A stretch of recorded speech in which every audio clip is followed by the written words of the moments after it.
Good morning class. Good morning ma'am. आवाज आ रही है हर्षराज? Yes ma'am.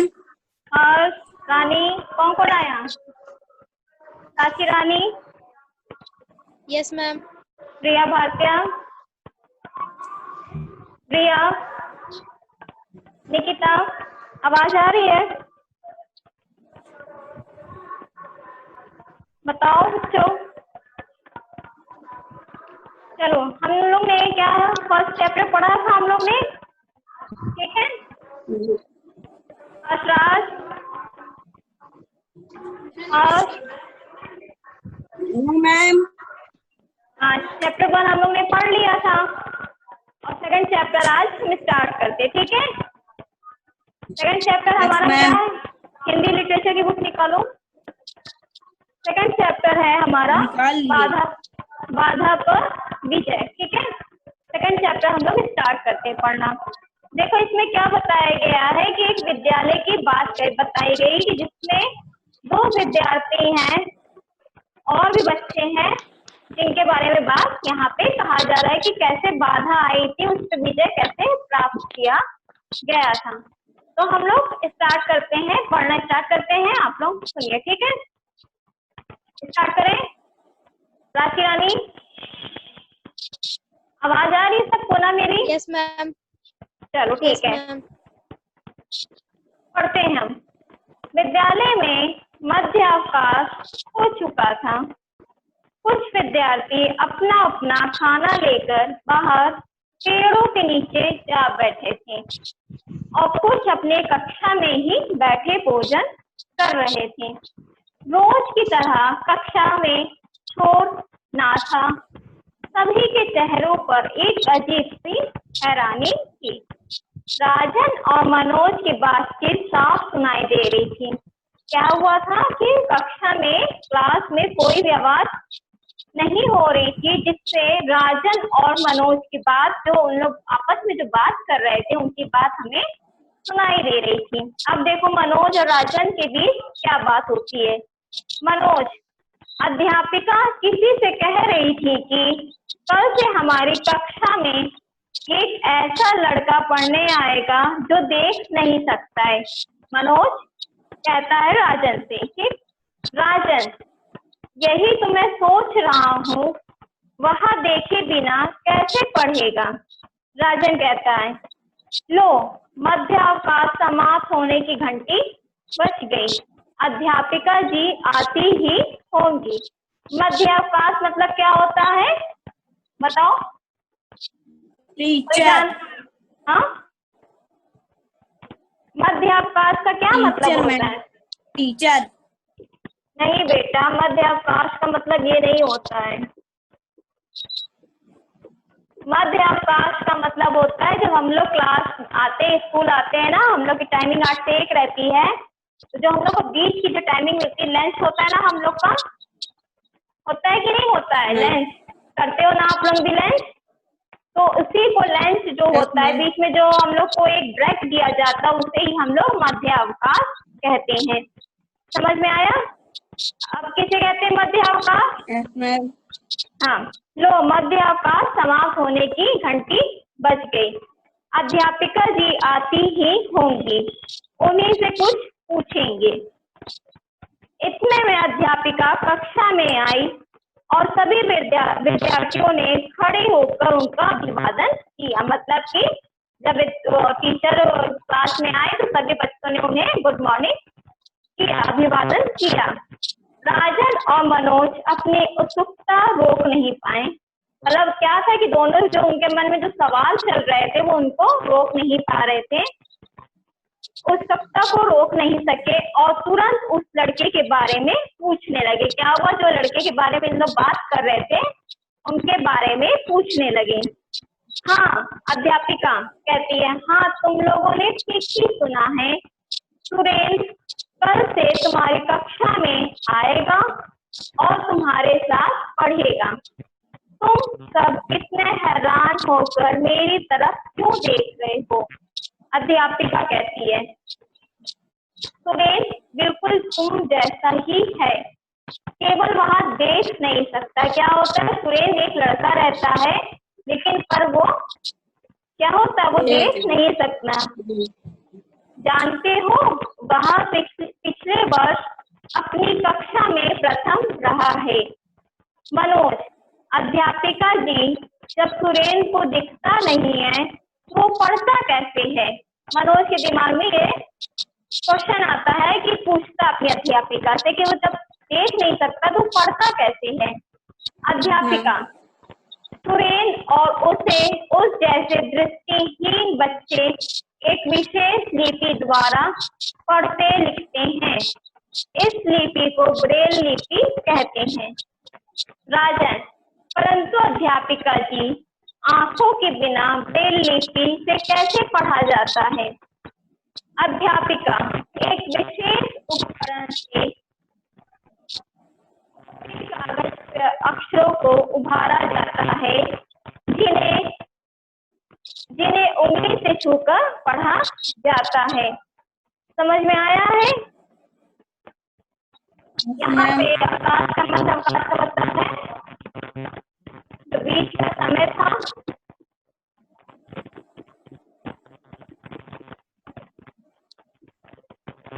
और ब्रेल लिपि होती है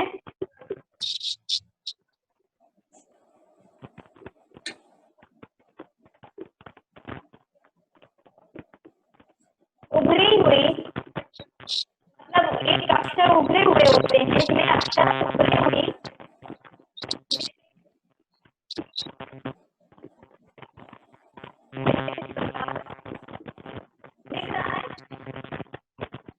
विशेष प्रकार की लिखाई।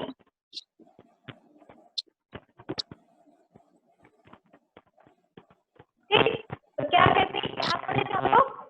ब्रेल लिपि कहते हैं। राजन, परंतु अध्यापिका जी, आंखों के बिना ब्रेल लिपि कैसे पढ़ा जाता है, पूछता है। अध्यापिका भी बताती कि क्या होता है। एक विशेष उपकरण से मोटे कागज पर अक्षरों को उभारा जाता है, जिन्हें उंगली से छूकर पढ़ा जाता है। इसको क्या करते हैं, उंगली से छूकर पढ़ते हैं। ब्रेल लिपि में 6 बिंदु होते हैं। ब्रेल लिपि में क्या होता है, ऐसे ऐसे करके 6 बिंदु होते हैं। ठीक है, 6 बिंदु होते हैं, जिनको पूरी तरह से मिलाकर अक्षर उभारे जाते हैं। संसार की कोई भी भाषा इस लिपि में लिखी और पढ़ी जा सकती है। आज इसकी सहायता से दृष्टिहीन व्यक्ति ऊंची से ऊंची शिक्षा प्राप्त कर रहे हैं। सभी विद्यार्थी आश्चर्यचकित होकर यह सब सुन रहे थे। इतने में रेणु बोल उठी, रेणु, इस लिपि को बनाया किसने था? अध्यापिका, इसका आविष्कार फ्रांस के लुइस ब्रेल ने किया था। उनका जन्म पेरिस के निकट एक कस्बे में 4 जनवरी 1809 को हुआ था। 3 वर्ष की आयु में एक नुकीली औजार से आंख में चोट लग जाने से उनकी दृष्टि चली गई, लेकिन लुइस ने हार नहीं मानी और किसी न किसी तरह ज्ञान प्राप्त करने में लगे रहे। उन अपने 20 वर्ष के परिश्रम तथा लगन से उन्होंने इस लिपि का आविष्कार किया था। क्या हुआ था, उनको एक आंख में चोट लग गई थी नुकीले औजार से। तब उन्होंने कहा कि मैं ज्ञान को प्राप्त करूंगा, लेकिन इसके लिए मुझे कुछ करना पड़ेगा।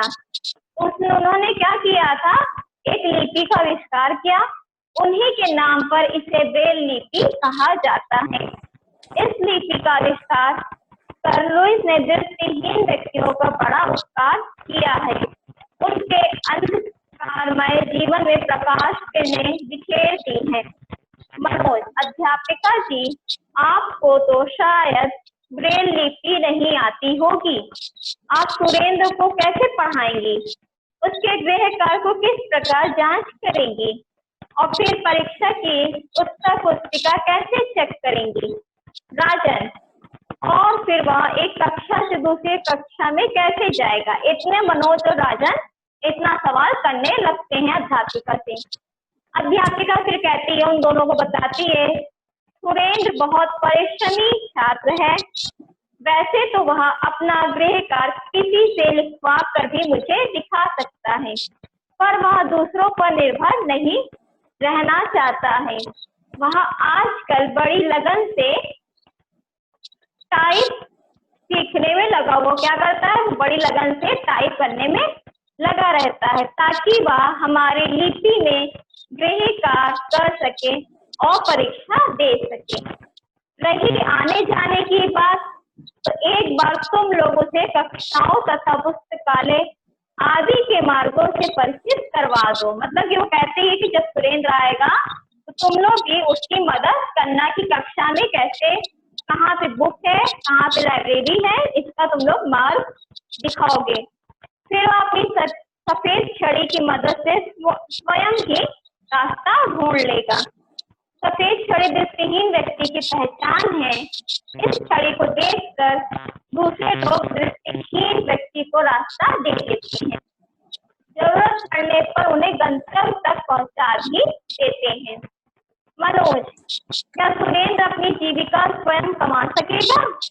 अच्छा, सुरेंद्र और उस जैसे अन्य दृष्टिहीन व्यक्ति हमारी तरह ही शिक्षा प्राप्त करने के बाद अपनी जीविका स्वयं कमाते हैं। ये मशीनों पर बड़ी कुशलता से काम करते हैं। क्या करते हैं वो? बड़ी कुशलता से इन चीजों पर काम करते हैं। इसके अतिरिक्त शिक्षक, वकील, पत्रकार, संगीतज्ञ आदि भी हो सकते हैं। दृष्टिहीन व्यक्ति समाज के उपयोगी अंग है। सलमा, अध्यापिका जी, तब तो वो हमारे जैसे ही हैं। अध्यापिका, बिल्कुल ठीक। हमें उन्हें अपने से अलग नहीं समझना चाहिए, बल्कि उनके साथ सच्चे मित्र जैसा व्यवहार करना चाहिए। मुझे विश्वास है कि कक्षा के सभी विद्यार्थी पढ़ने लिखने में सुरेंद्र की सहायता करेंगे। अध्यापिका ये बात क्लास में कहती है।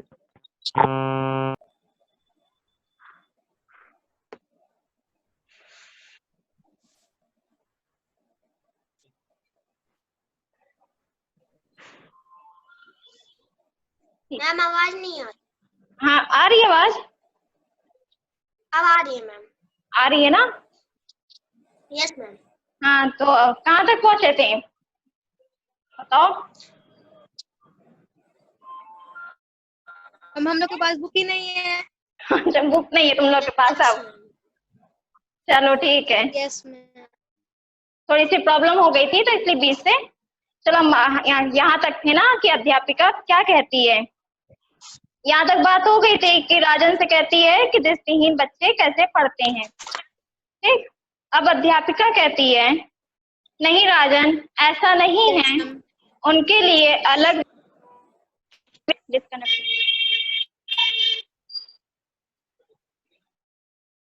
हेलो, आवाज आ रही है? Yes ma'am. चलो ठीक है। Yes ma'am. हमारे देश में लगभग 250 ऐसे विद्यालय हैं जहां इनके रहने की व्यवस्था है। इनमें पढ़ने लिखने और खेल कूद के साथ साथ दृष्टिहीन व्यक्तियों का जीविकोपार्जन के लिए काम धंधे भी सिखाए जाते हैं। ये बहुत से खेलों में भाग लेते हैं, जैसे कबड्डी, रस्साकशी, तैराकी, दौड़ आदि। खेलों के अतिरिक्त ये स्काउटिंग तथा भ्रमण में भी रुचि लेते हैं। इसमें ये बताया जा रहा है जो दृष्टिहीन बालक होते हैं, तो वो अगर वो पढ़ाई नहीं करते, लेकिन उनमें क्या होता है कि ये सब खूबियां रहती हैं, वो ये सब काम करते हैं। कई दृष्टिहीन व्यक्ति महान संगीतज्ञ भी हुए हैं। क्या है कि जो जिनके पास दृष्टि नहीं थे वो बहुत महान ही संगीतकार हुए हैं। सुरजीत, अध्यापिका जी, आंखें खराब क्यों हो जाती हैं? लोग अंधे क्यों हो जाते हैं? अध्यापिका कहती है, अधिकतर बच्चे भोजन में विटामिन ए की कमी के कारण अंधे हो जाते हैं।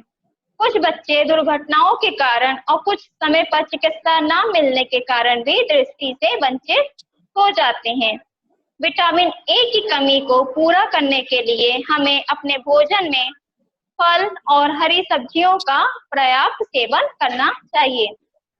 साथ ही खेल और पटाखों से अपनी आंखों की विशेष सुरक्षा करनी चाहिए। कभी कभी गंदगी से भी आंखें खराब हो जाती हैं।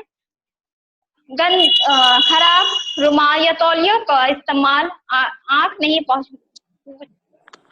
आंखों को नहीं पोंछना चाहिए। इन सब बातों का ध्यान रखने से आंखें ठीक हो जाती हैं, ठीक रह सकती, मतलब अपनी आंख की देखभाल करनी चाहिए, लापरवाही नहीं, बिल्कुल भी नहीं करनी चाहिए। घंटी बज गई और आज तो सारा समय इसी चर्चा में निकल गया। समझ में आ गया पूरी स्टोरी? क्यों समझ में आया ना कि इसमें एक दृष्टिहीन बालक के बारे में बात किया गया है, जो बताया गया है कि वो दृष्टिहीन है और वो कैसे अब पढ़ेगा और वो दृष्टिहीन कैसे हुआ है इस बारे में भी बताया गया है। और कुछ क्वेश्चन पूछे? Yes, ma'am. सुरेंद्र कौन था? सुरेंद्र कौन था? बताओ। दुर्गेश कौन है? बताओ। निकिता, हर्षराज, राखी रानी, बताओ सुरेंद्र कौन है इसमें?